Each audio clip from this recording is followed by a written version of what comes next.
Meus queridos amigos, no Ideal Espírita, formulamos votos que o Senhor encontre abrigo em nossos corações. O tema da noite é um pouco técnico. Eu tenho vindo a esta instituição há mais de década e sempre com a preocupação, como todo palestrante consciente deve ter, de apresentar um material que seja aplicável no próximo dia. Fazermos discursos sem nenhuma utilidade prática para quem ouve é malbaratar o precioso tempo que dispomos com vocês. Precisamente 45 minutos.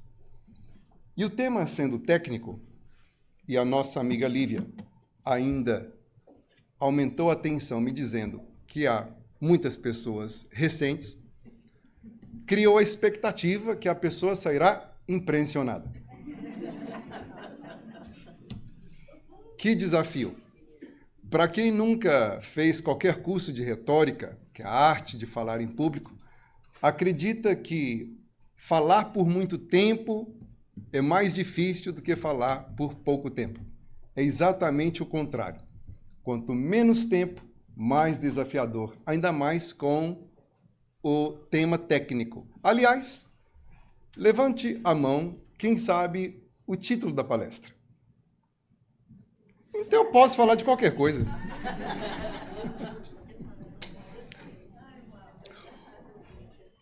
O tema é as 3 revelações do século passado, 3 descobertas científicas que evidenciam a existência do retorno de Deus. No mundo acadêmico é óbvio, porque no mundo religioso, Deus nunca foi para nenhum lugar. Para aqueles que estão aqui pela primeira vez, o Espiritismo é, ao mesmo tempo, ciência, filosofia, religião.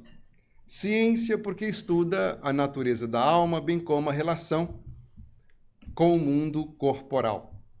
O Espiritismo também é filosofia. O que é que significa filosofia? Filo, amor, sofia, ao estudo.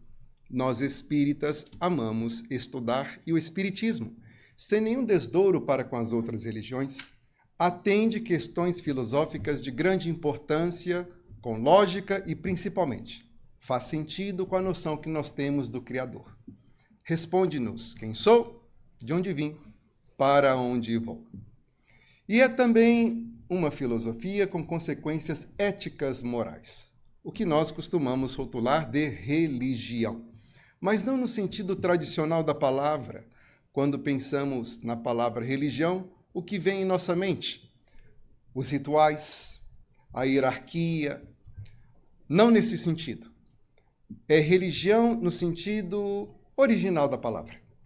A palavra religião tem o prefixo re, que significa fazer algo de novo, repetir, recomeçar.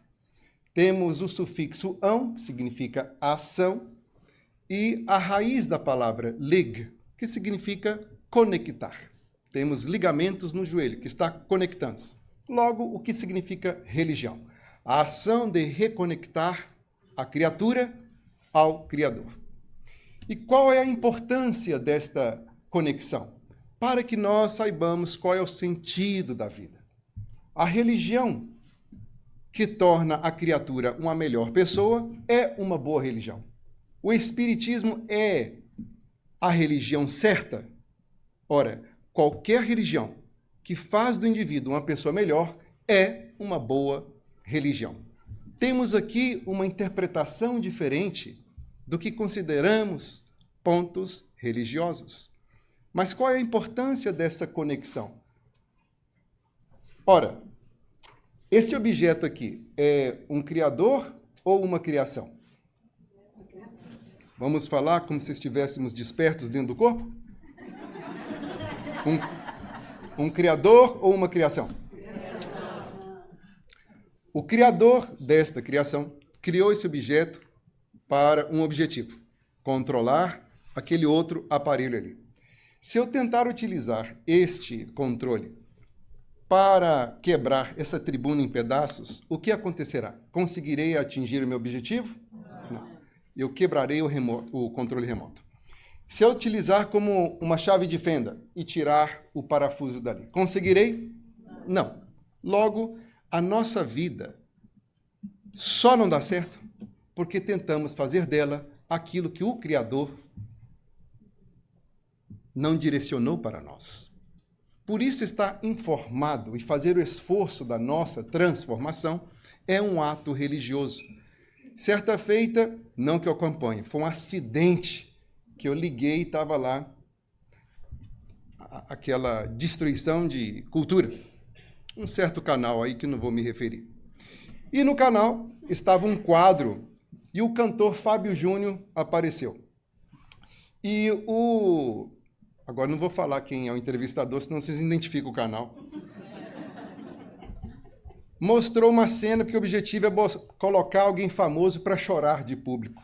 E mostrou o Fábio Júnior, para o Fábio Júnior, junto com o Chico Xavier num vídeo. E o Fábio Júnior começou a chorar. O entrevistador logrou o objetivo, que o Fábio Júnior estava chorando. E é chorão mesmo, né? Então o Fábio Júnior disse, sabe, aquele dia foi muito importante para mim, porque eu disse a Chico Xavier, sabe o que é que eu não gosto? Porque há tantas religiões. Isto faz com que eu não me conecto a nenhuma. Então, o Chico Xavier, veja a sabedoria, disse, Fábio, quando você canta e compõe, você está sensibilizando as pessoas. Isto é uma religião. Porque transforma as pessoas em melhores. Logo está aí uma síntese para quem está aqui pela primeira vez, para você não se assustar com o assunto que eu vou apresentar. Porque é técnico. As 3 descobertas científicas que apontam a existência de Deus. A primeira. Até o século passado, a ciência tinha como fato que o universo era estático. As estrelas estavam fixas no céu e o universo sempre existiu. Até que um grande astrônomo chamado Edwin Hubble, analisando estrelas através de seu telescópio na Califórnia, ele notou, através das fotografias, que essas estrelas elas estavam distanciando uma da outra. Ele percebeu movimento nas estrelas. O mais interessante é que até 1925, todo o nosso conceito de universo era apenas a nossa galáxia, a chamada Via Láctea. Por que esse nome? Caminho de leite. Quem veio aqui da saudosa Minas Gerais, em certos lugares à noite, você consegue ver a Via de leite, a Via Láctea. Todo o universo era apenas a Via Láctea. No entanto, ele, observando com um telescópio muito poderoso, notou uma estrela que não podia estar localizada por sua distância dentro da nossa galáxia. E, finalmente, se descobre que há mais galáxias no universo. De uma noite para outra, o nosso conceito de universo modifica completamente.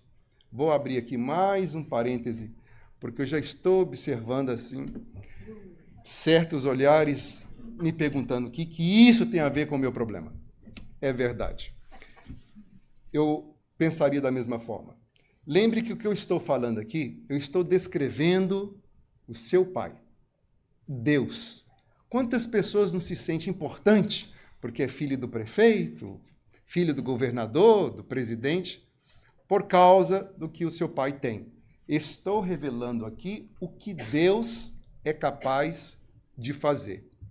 Nós espíritas não temos a mínima ideia o que é Deus.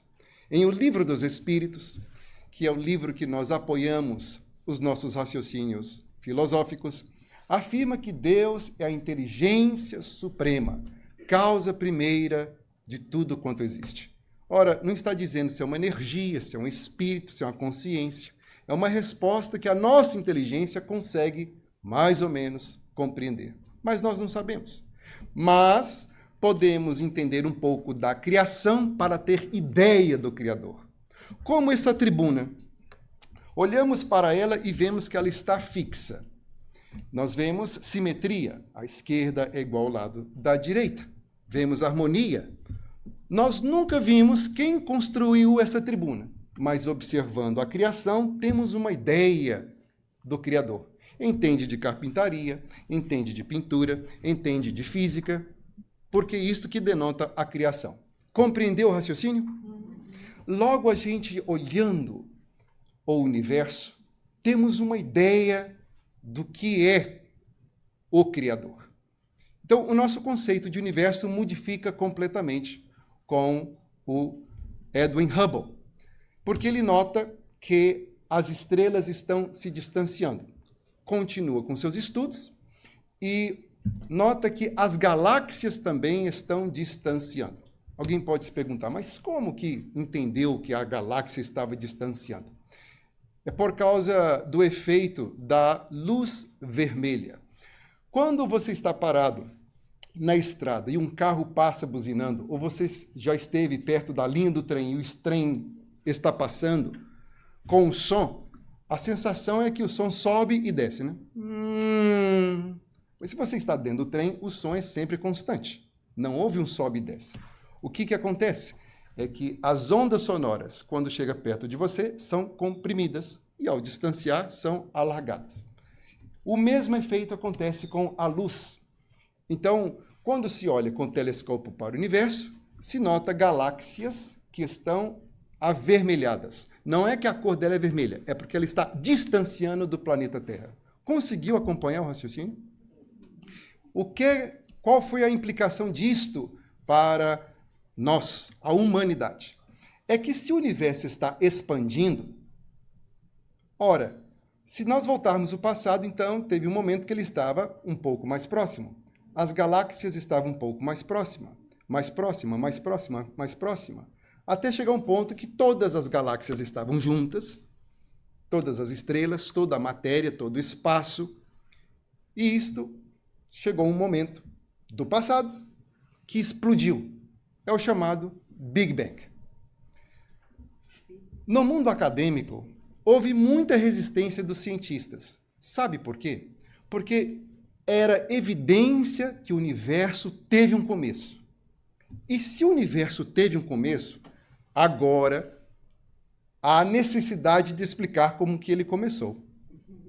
Do ponto de vista acadêmico, era muito conveniente crer que o universo sempre existiu. Porque se sempre existiu, não há necessidade de explicar como começou. Mas com o Big Bang, teve que considerar um começo. Até o iluminado Albert Einstein, com suas fórmulas, ele notou, através dos cálculos matemáticos, que o universo expandia. Ele próprio não acreditava nisto. Então, ele cria uma constante na fórmula para a fórmula indicar universo fixo.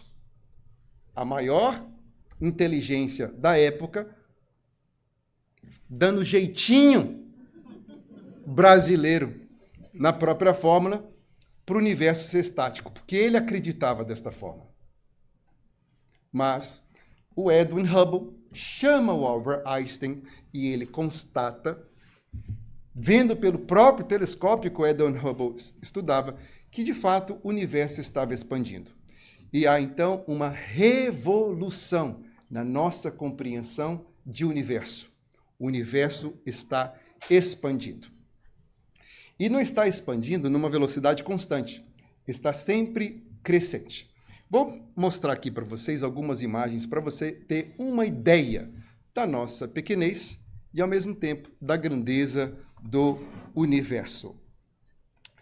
Para aqueles que jamais ouviram falar sobre astronomia, não confunda com a astrologia. Vou cortar o meu cabelo quinta-feira porque a lua está cheia. Não. E isto é astrologia, é uma crença, não tem nada a ver com astronomia.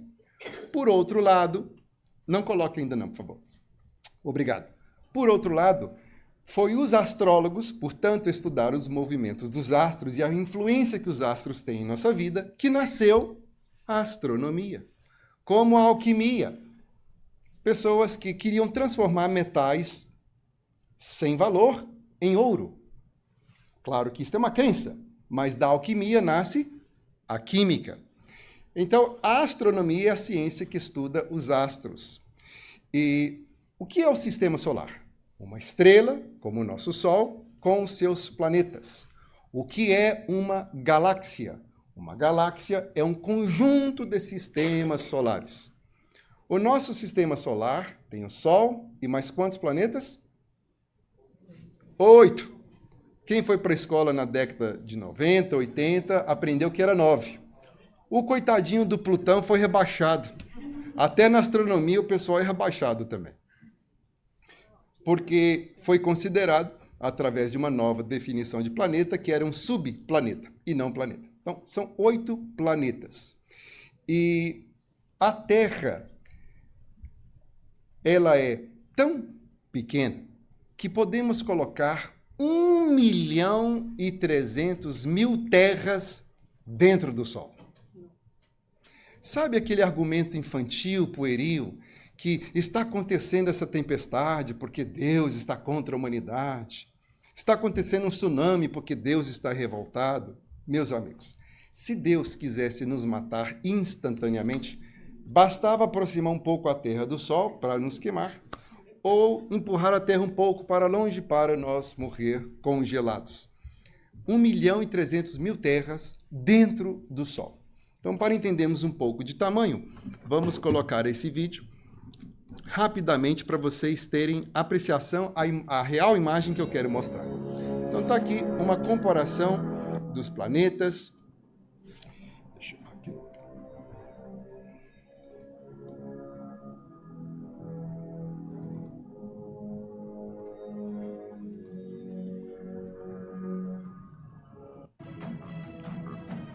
Então está aqui o planeta Marte. Como vocês podem perceber, ele é bem menor do que o planeta Vênus. O planeta Vênus, ele é menor do que o próprio planeta Terra, né? Ó, nós ali.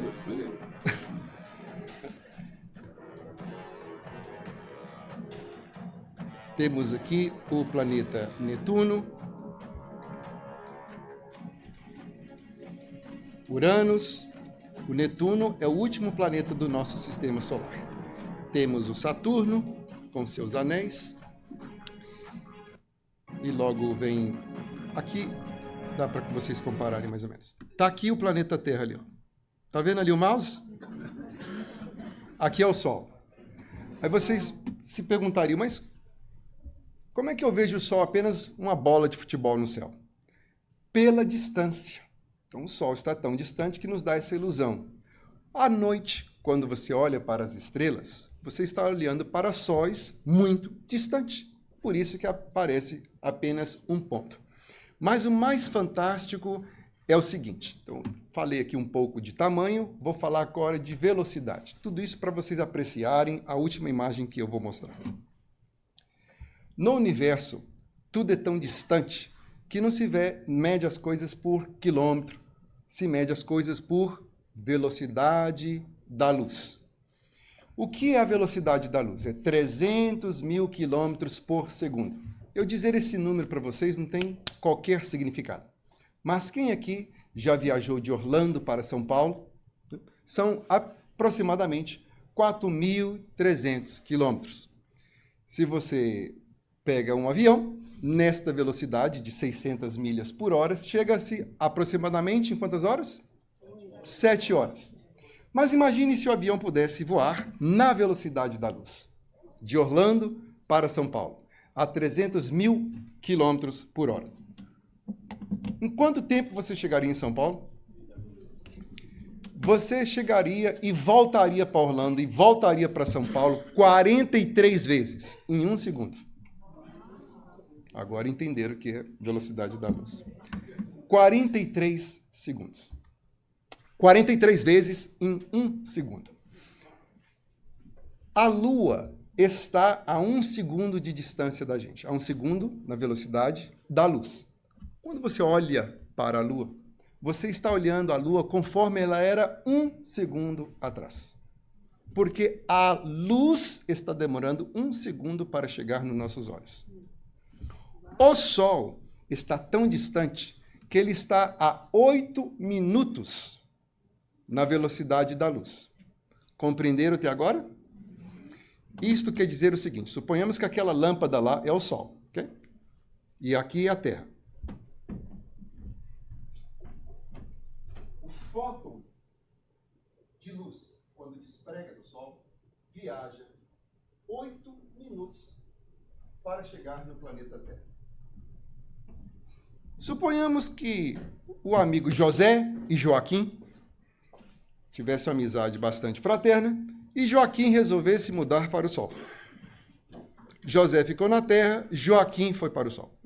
E Joaquim, com saudade do José, telefonaria para Joaquim e dissesse: Joaquim, como estão as coisas aí no Sol? A voz do Joaquim: a Lívia vai matar meu Sol? Não.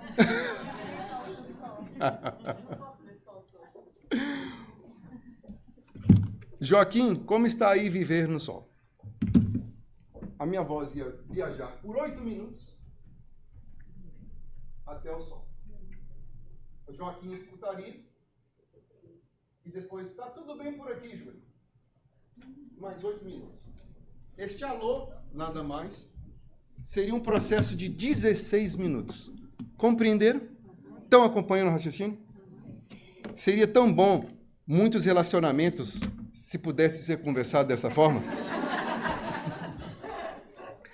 Quanta confusão entre casal. Acabei de fazer um seminário para família, relacionamentos, e quanta coisa a gente se arrepende quando fala de cabeça quente.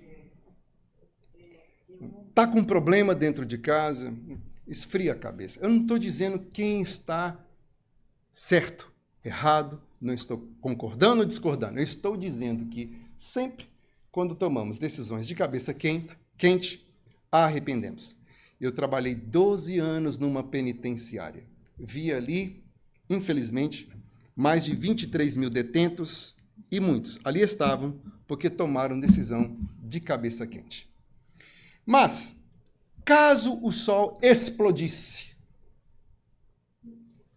uma bomba, nós estaríamos olhando e durante 8 minutos depois da explosão, a luz do Sol estaria chegando nos nossos olhos. Para nós, estaria tudo normal. A estrela mais próxima do nosso sistema solar, eu não estou falando de planeta, estou falando de estrela, está a 4 anos-luz de distância. Para a gente chegar na estrela vizinha, 4 anos. Imagine entrar num carro, num avião, e viajar na velocidade da luz, 300 mil quilômetros por segundo, isto é, de Orlando a São Paulo, 43 vezes em um segundo, passar nessa velocidade por 4 anos. Sem mulher para não ter parado em banheiro. 4 anos seguidos, sem dormir, para poder chegar naquela estrela. Isto equivale a dizer que, à noite, se hoje essa estrela explodir por algum motivo, você estará continuando vendo a estrela. Em 2024, 2025, 2026, 2027, a luz da estrela estará viajando aos nossos olhos, embora ela já deixou de existir. Então veja que conceito extremamente importante da astronomia. À noite, quando você olha, muito das estrelas que você está observando já não existe mais. Cai por terra aquele argumento tão pueril de pessoas imaturas intelectualmente e espiritualmente. Eu só creio naquilo que vejo. Estamos o tempo todo vendo coisas que já deixou de existir, principalmente na astronomia. Estão acompanhando o raciocínio? Sim. Perfeito. Então, eu disse a vocês a estrela mais próxima. Vou mostrar então para vocês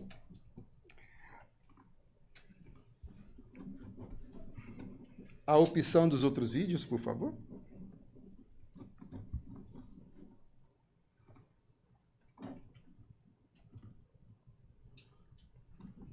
Vou mostrar para vocês o zoom in da galáxia mais próxima, para vocês entenderem de distância e apreciarem quantidade. A galáxia mais próxima da Terra chama-se Andrômeda. Ela está 2,5 milhões de distância de nós.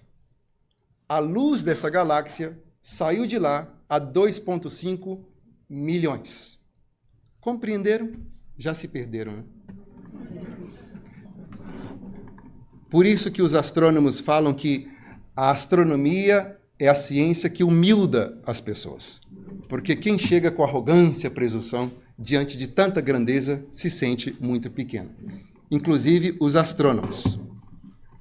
E aqui vai nos dar mais ou menos uma ideia de quantidade de estrelas, guardando sempre em mente o que eu falei sobre a estrela mais próxima. Está aqui a Andrômeda.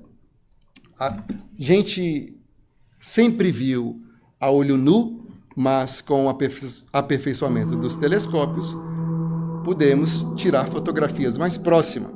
Então, está aí a Andrômeda, e agora vai ser um zoom em apenas um pedaço da galáxia. É um zoom. E neste zoom, o que vocês verão é apenas estrelas, porque os planetas não têm luz própria. Então, cada pontinho luminoso, que parece nesse momento apenas poeira, é uma estrela. E cada pontinho tem o seu conjunto de planetas. Mas vamos manter a conversa apenas em estrelas. A distância de um pontinho desse para outro pontinho bem pertinho aqui, aproximadamente 4 anos-luz. Então, estamos vendo apenas estrelas em uma outra galáxia. Não estou me referindo a esses pontos mais claros, eu estou me referindo a estes pequenininhos. E isto é apenas uma galáxia. De quem estamos falando? De seu Pai, o sempre eterno, a suprema inteligência do universo. Na galáxia mais próxima, a nossa vizinha. Esta galáxia, segundo os cálculos, e como são feitos esses cálculos? Não tem como parar aqui e sair contando. 1, 2, 3, 4, 5, 6. Como que os astrônomos fazem cálculo? Eles contam um pedacinho e depois faz o cálculo pelo volume, que seria a distância, a largura e mais o comprimento. Faz um cálculo para saber mais ou menos quantas estrelas tem esta galáxia. E até agora, utilizando de supercomputadores para estar fazendo este cálculo, se chega à conclusão de aproximadamente 1 trilhão de estrelas. Eu não estou me referindo a planetas, a estrelas. Quantos planetas terras podemos colocar dentro do Sol? 1.300.000. Pequenininho, o planeta Terra. Cada pontinho desse é uma estrela, um Sol por si que carrega os seus planetas. Então, suponhamos que cada estrela dessa tenha apenas um planeta. Quantos planetas tem a nossa estrela? 1, 2, 3?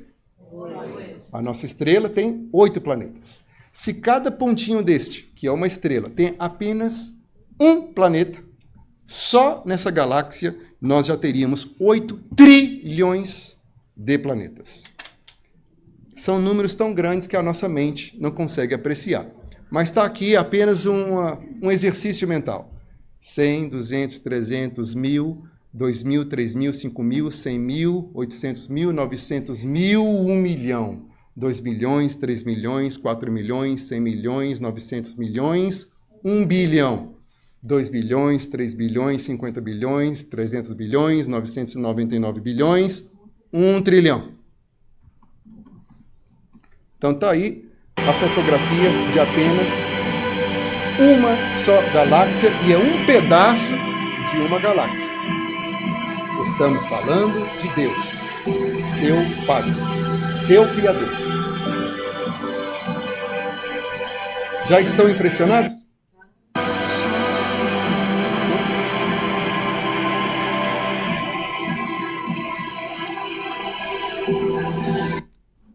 Então tá aí a fotografia de apenas uma só galáxia, que é a mais próxima de nós, a Andrômeda.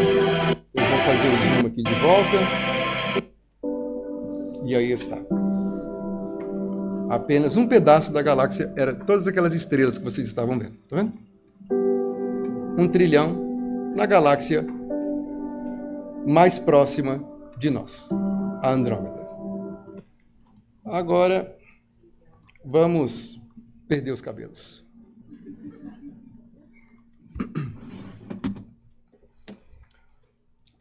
Os astrônomos resolveram fazer a seguinte experiência.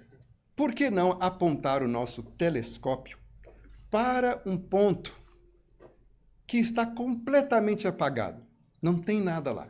O que significa fotografia? Grafia, escrever, foto, luz. A escrita pela luz.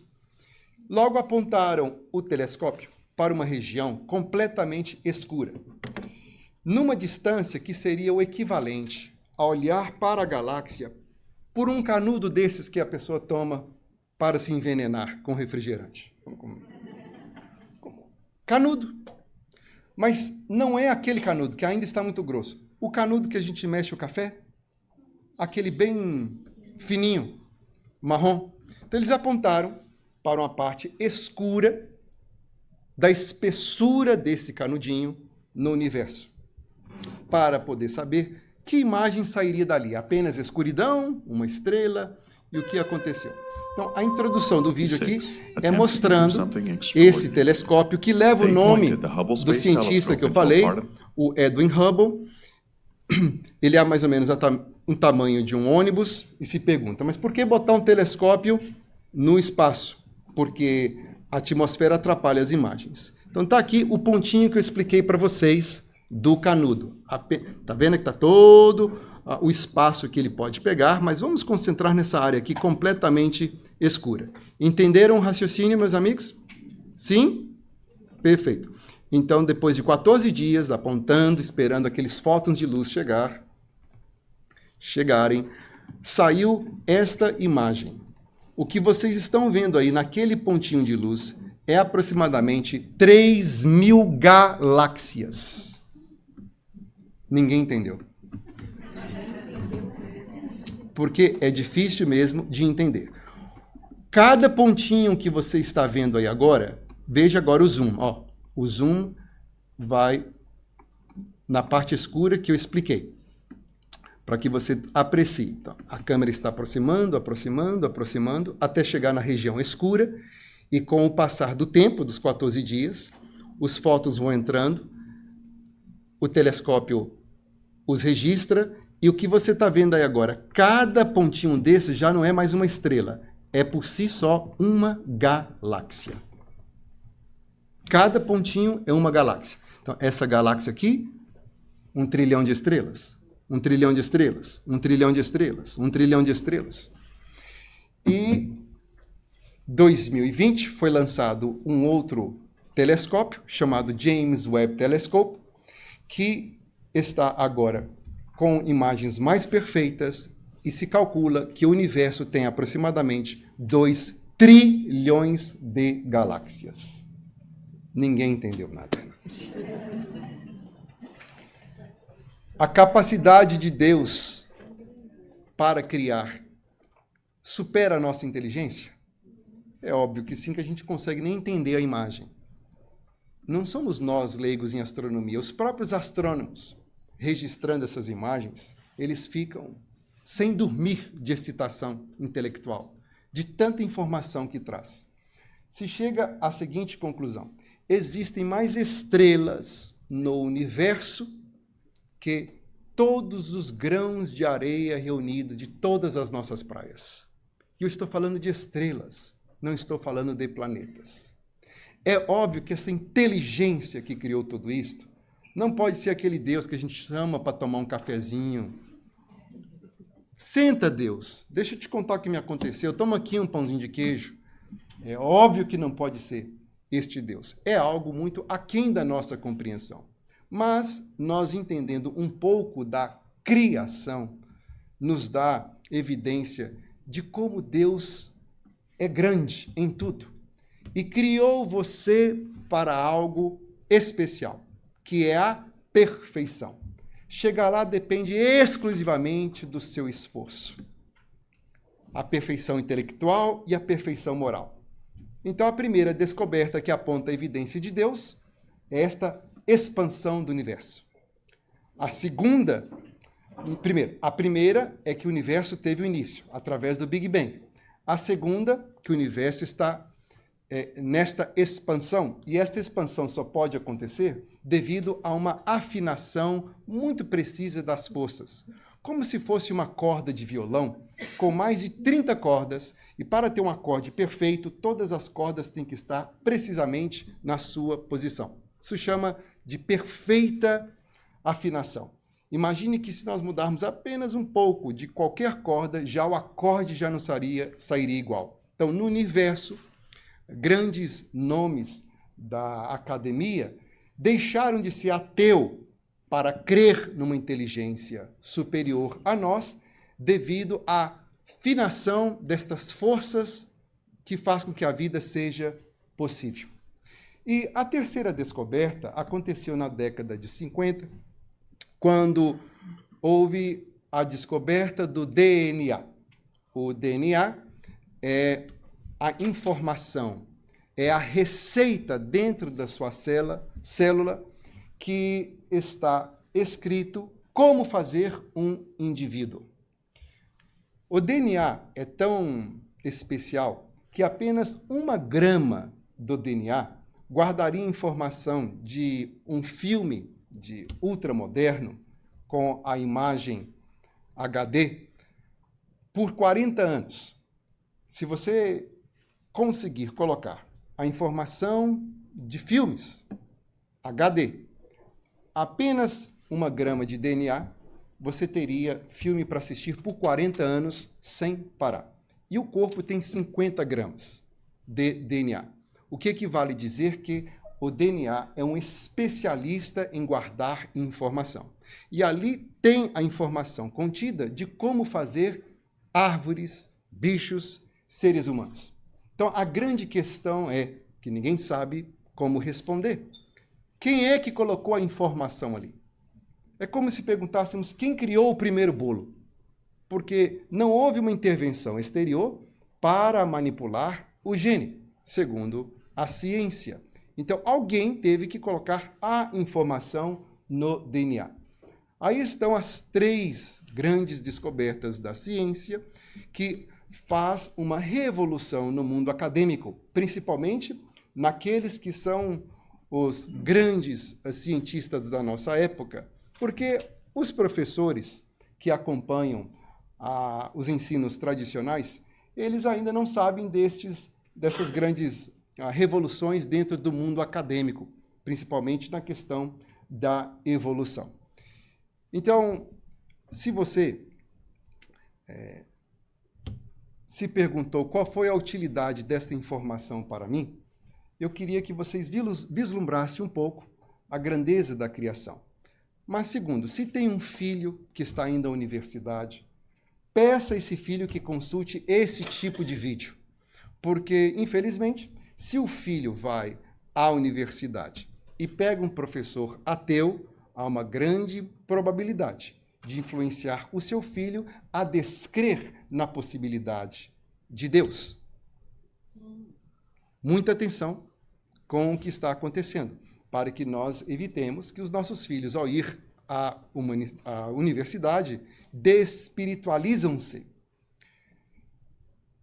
Considere que qual seja for o seu problema, qualquer coisa é solucionado por esta entidade soberana. No entanto, Deus não fará por nós aquilo que nos compete. E por quê? Porque o que nós rotulamos de problema são oportunidades de exercitarmos o nosso intelecto e desenvolver as nossas virtudes. Se estamos muito acomodados a um patamar evolutivo, a lei é progredir. E quando nós somos convidados a sair da posição de cômodo para uma posição superior, chamamos esse esforço de sofrimento.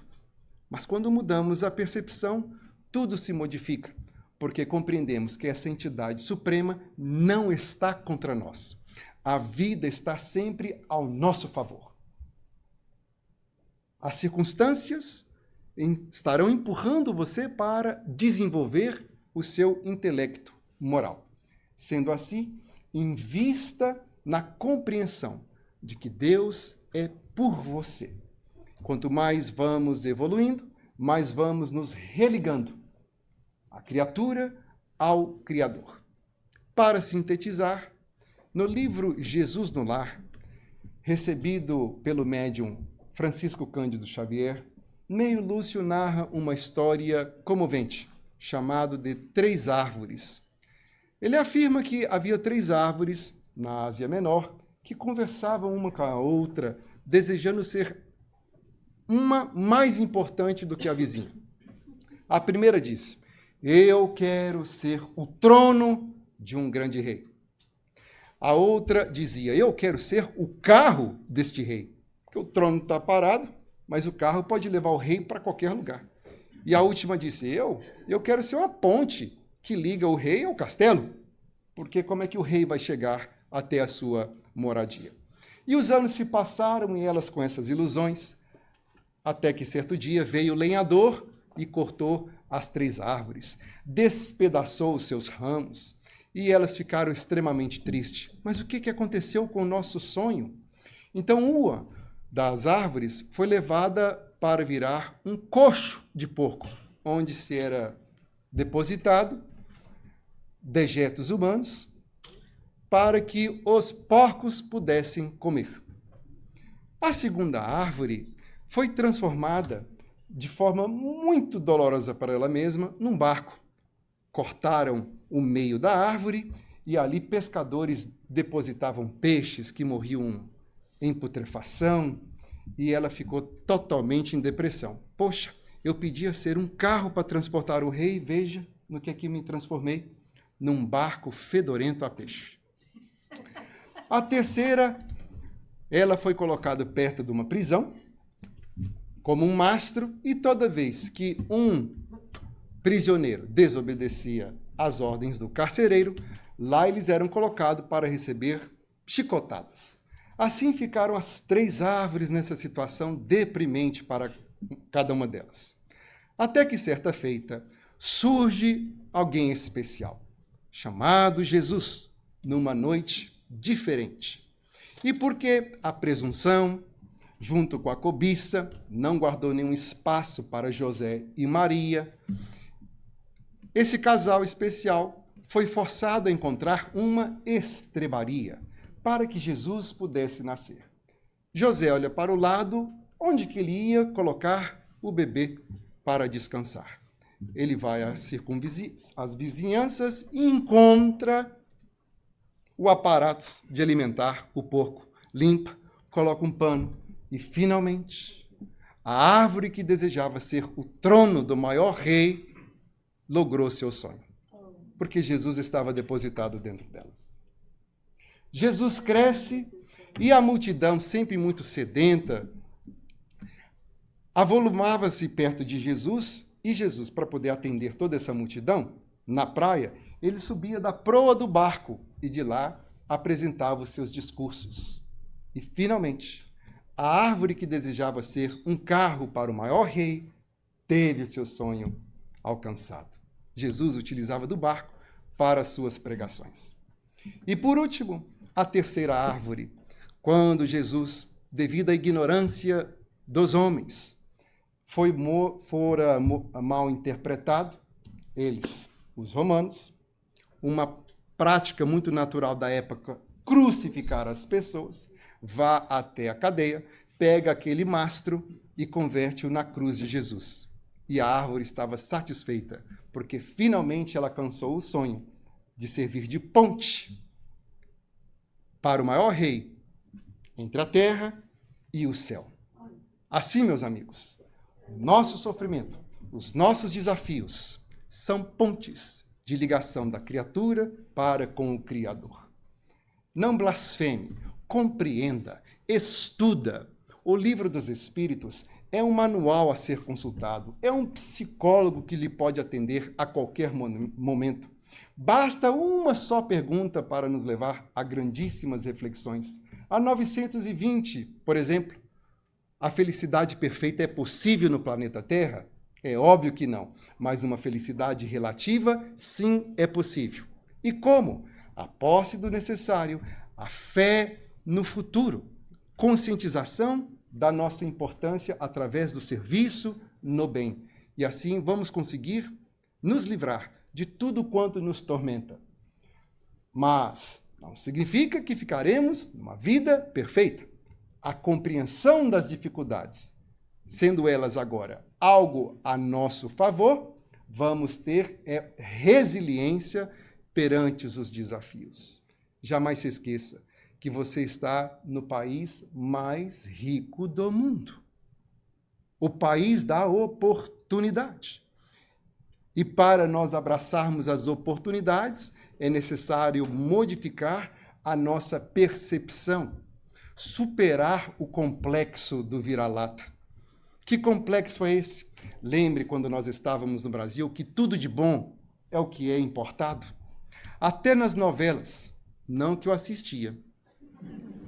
Mas lembre-se a cena de alguém doente na novela e falavam: vamos levar ele para a Inglaterra, para a Itália, para a França para fazer a cirurgia. Porque nem os cirurgiões brasileiros prestavam de acordo com a novela.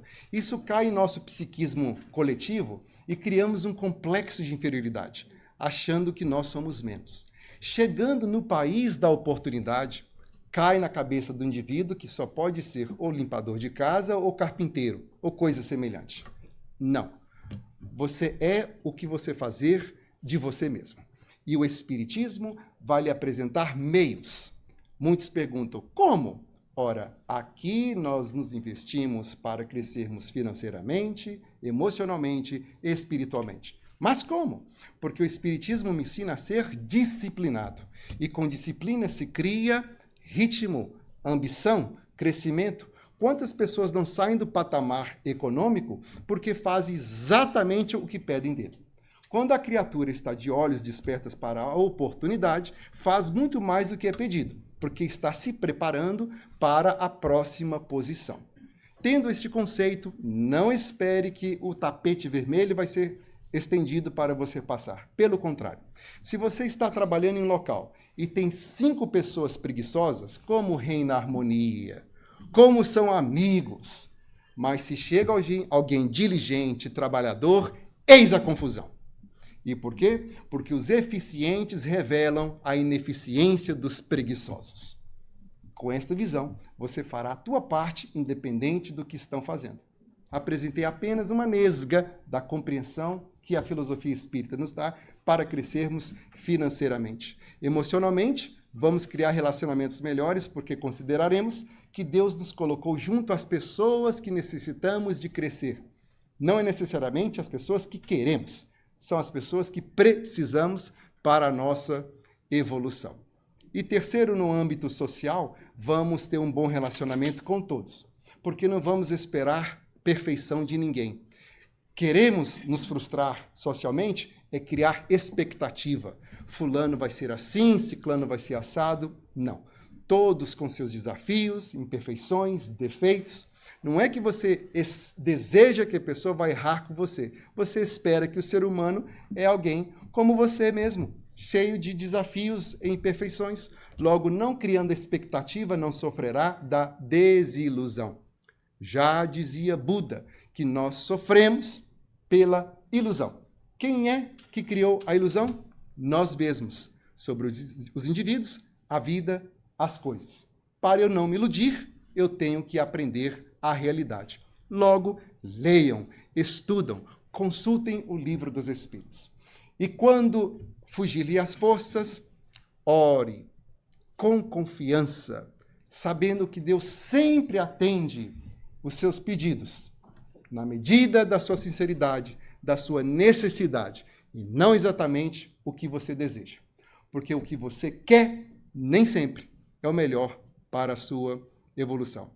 Ore como ensinou Maria Dolores, quando ela afirma: alma fraterna e boa, se o impulso da prece te abençoa, quando desejas orar, buscando a segurança no Senhor, faça em qualquer lugar o teu louvor ou a tua petição. A terra inteira é um templo aberto à inspiração que verte das alturas. Mas, se desejas encontrar o mestre que procuras, atende, alma querida, desce o vale de lágrimas da vida, a imensa retaguarda onde o consolo tarda. Ouve a dor da penúria e o pranto da viuvez, volve à sombra das margens do caminho e estende os seus braços fortes aos que vagam sem norte, na saudade do lar que se desfez. Escuta os que vão, à noite, ao frio, ao vento, sem poderem contar o próprio sofrimento, famintos de carinho e de compreensão. Para e abraça essa criança que o desprezo consome e a doença extermina. Para, ausculta a nudez, a febre e a fome dessa flor pequenina. Ouve o choro do enfermo que não tem, senão pó, lama e lágrima por leito. E à guisa de aposento, um canto estreito na terra de ninguém. Atentamente, anota em torno os brados de quem conhece a mágoa no apogeu, os tristes corações despedaçados que a calúnia venceu. Vai, onde exista a aflição, oferecendo a cada sofredor uma quota de seu amor. E aí, surpreenderás um divino clarão que dúlcido irradia, paz, bondade e harmonia. E em meio desta luz, escutarás o doce Jesus, eternecidamente a dizer-te ao fundo da alma crente: alma querida, vem, ouço-te a voz na prece em qualquer parte, devo, no entanto, esperar-te na seara do bem. Chamaste-me de certo para saber que Deus ama e compreende em ti. Buscava-me tão longe, eu aguardo-te tão perto. Alma boa, eis-me aqui na ideal igreja, que é o altar da caridade, onde se faz a vontade do meu amor. Muito obrigado, meu Deus, pela bênção do falar. A Lívia, pelo convite. E a todos vocês, muito obrigado pela paciência de nos escutar.